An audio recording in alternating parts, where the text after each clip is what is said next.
En exclusivité sur Afrique Média, nous recevons le président de la CAF, M. Hamad Hamad. Bonjour président. Bonjour madame.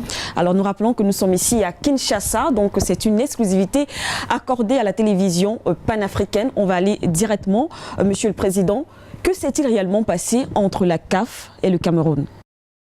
Vous savez, normalement, je devais même parler ici parce que trop de polémiques qui ne servent à rien pour notre continent. Mais comme vous dites, vous êtes une télévision panafricaine. Nous, notre démarche, et ce qui nous anime dans la gestion de la CAF, c'est ce panafricanisme. Et tout ce qu'on a fait depuis, peut-être que vous avez suivi, c'est toujours dans l'intérêt de notre continent et surtout, pas par vanité, mais j'ose vous dire que nous faisons partie de ceux qui ne veulent plus qu'on traite l'Afrique comme Afrique tout le temps.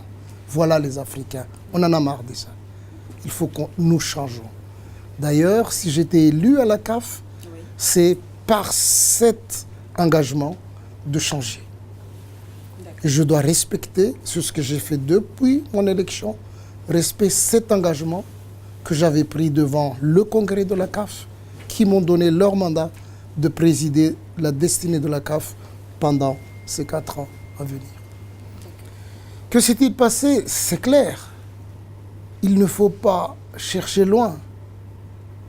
On a suivi, c'est un héritage que nous devons assumer et on l'assume.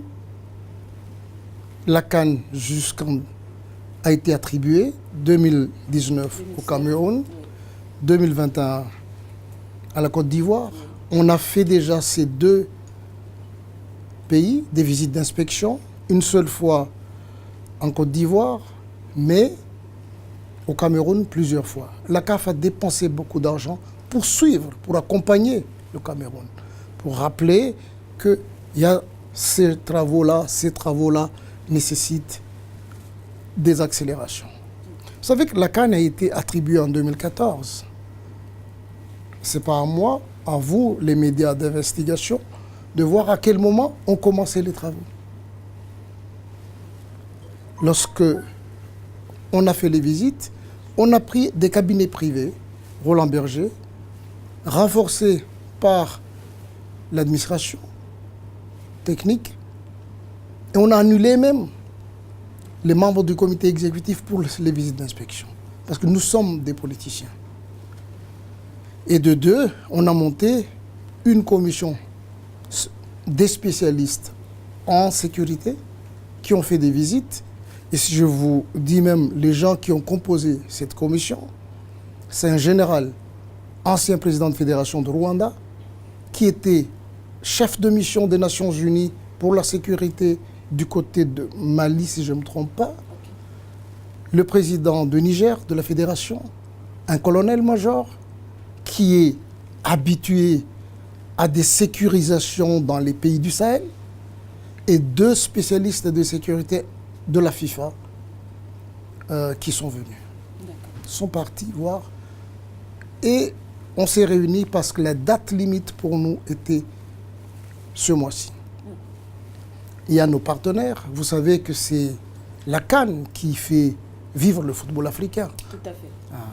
Et puis surtout, c'est, quoi qu'il en soit, c'est l'étendard même, c'est le summum des compétitions en matière sportive en Afrique. En Afrique, effectivement. Le changement que nous voulons, c'est ça. Et le changement, lorsqu'on l'a pris comme engagement, on est parti avec tous les parties prenantes du football pendant ce symposium. Reconfirmer qu'est-ce que nous voulons vraiment, nous, les acteurs du football africain. Voilà les différents éléments qui ont confirmé et nous avons validé par le comité exécutif et approuvé par le congrès de la CAF. Donc ce sont des décisions légitimes et légales que nous avons prises. On a fait le tour, on a analysé les différentes. À l'unanimité, je peux vous dire, aucun des membres du comité exécutif, les 20, ce jour-là, il n'y avait pas 22, mais 20 membres du comité exécutif on dit, nous ne pouvons pas. Ce n'est pas possible d'organiser Ce n'est pas possible aujourd'hui, pour cette année-là, d'organiser la CAN au Cameroun. Mais, conscient de la situation, des efforts entrepris, et surtout de l'engagement, j'ai rassuré mes membres parce qu'ils n'étaient pas là, c'est moi seul qui a rencontré le président Biya. J'ai vu son engagement, sa volonté réelle pour ce CAN. Moi j'ai dit, nous ne pouvons pas faire autrement. Les règlements, c'est le comité exécutif qui l'a mis en place, depuis l'ancien. Alors, on peut faire d'entorse. Parce que le règlement, lorsqu'on retire, on retire carrément. On ne va pas redonner d'autres opportunités. Mais devant ce fait-là, nous avons dit non, nous ne pouvons pas faire ça. Alors pour qu'on comprenne très bien, s'il vous plaît, Président, qu'est-ce qui a réellement bloqué? Quel a été le réel problème? Les infrastructures? Les infrastructures, vous le savez très bien, les infrastructures, il y a certains même à 55% de la finition, et nous ne pouvons pas aller dans un stade ou dans un hôtel qui vient de se terminer en menant 500 jeunes footballeurs professionnels. Et il y a aussi le rapport, tout ça, rajouté par le rapport de la visite d'inspection qui ne nous... Et même on reçoit des informations. C'est réel. Il faut prendre en compte l'histoire. On n'oublie pas encore ce qui s'est passé à Cabinda. La CAF a payé lourd ce frais-là. Donc nous ne pouvons pas nous amuser. Lorsqu'on est responsable, il faut regarder les choses de manière générale, un à un, et puis prendre des décisions, même si ça nous fait mal de prendre cette décision. Ce n'était pas facile pour nous. Si on s'était réunis pendant 10 heures, c'est pour cette raison. Et donc, c'est pour cela qu'on a pris cette décision. Décalons, parce qu'on a vu aussi que même la Côte d'Ivoire n'est pas prêt pour 2021 aussi. Ne sera pas prêt pour 2021. Alors c'est pour ça qu'on a transféré... Pour arranger les choses de manière vraiment humaine, oui.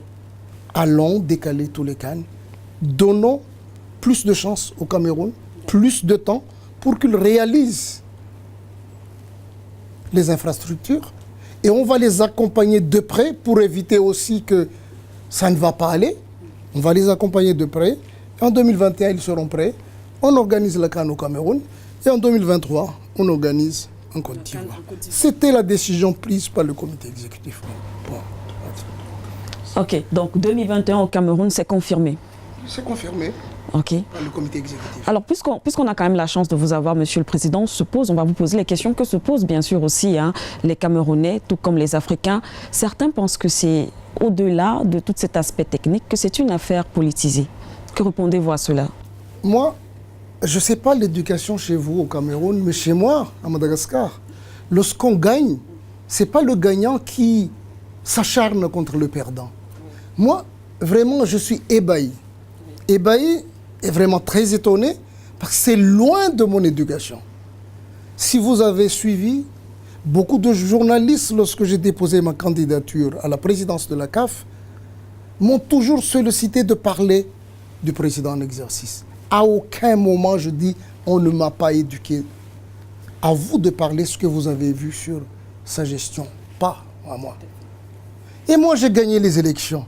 À quoi me sert? Pour moi, c'est mes has-been. Ça n'existe même plus dans le calendrier du football international. Maintenant, c'est une nouvelle équipe qui gère la CAF et on va de l'avant sur ça. Et moi-même, je pense que peut-être, comme d'habitude, ce sont toujours les entourages qui ont perdu leurs petits avantages, qui essaient toujours de personnaliser les choses. Si, est-ce que vous êtes des journalistes, si on veut attaquer quelqu'un, est-ce que vous avez déjà entendu, moi, parler même de ce que j'ai hérité à la CAF? Moi, si les gens au Cameroun me demandent aujourd'hui, étalez, président, ce que vous avez vu à la CAF, je voudrais faire ça. S'ils veulent, j'étalerai et on ira de l'avant. Mais vous ne m'avez jamais entendu parler de la gestion de mon prédécesseur. À aucun moment. Si on veut l'attaquer, c'est dans ce sens-là qu'on attaque une personne. Pas des blabla dehors. D'accord, nous sommes pratiquement en train de sortir. Selon certaines indiscrétions, Monsieur le Président, cette affaire risque d'aller devant le TAS. Est-ce que vous êtes préparé à cela?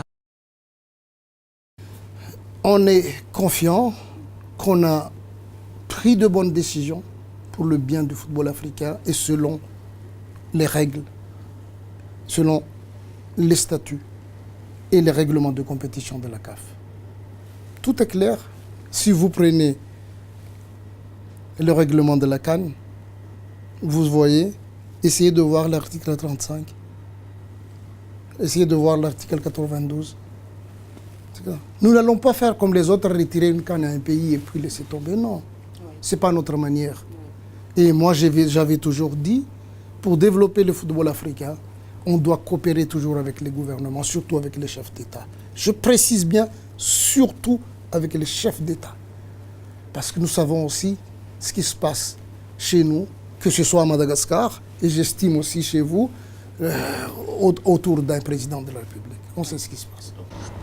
Alors si on comprend bien, l'option du TAS n'est pas la meilleure option.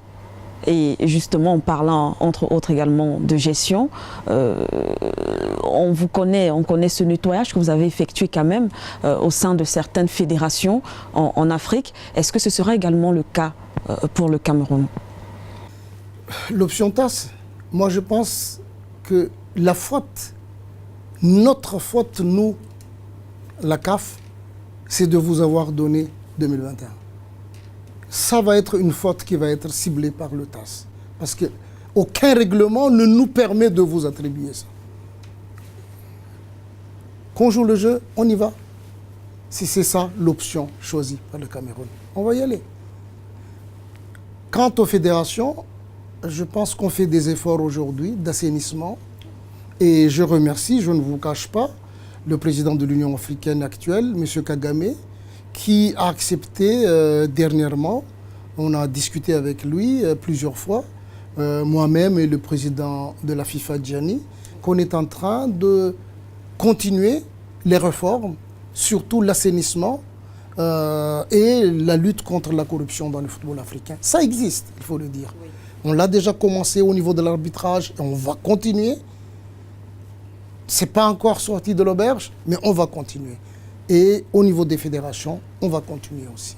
Pour que, au moins, les apports, surtout internationaux ou même des gouvernements, dans le développement du football, c'est dans le développement de la jeunesse d'une manière générale, soient vraiment utilisés à bon escient. Voilà notre objectif. Voilà, merci en tout cas. Merci à vous, Monsieur le Président, d'avoir accepté de répondre à nos questions.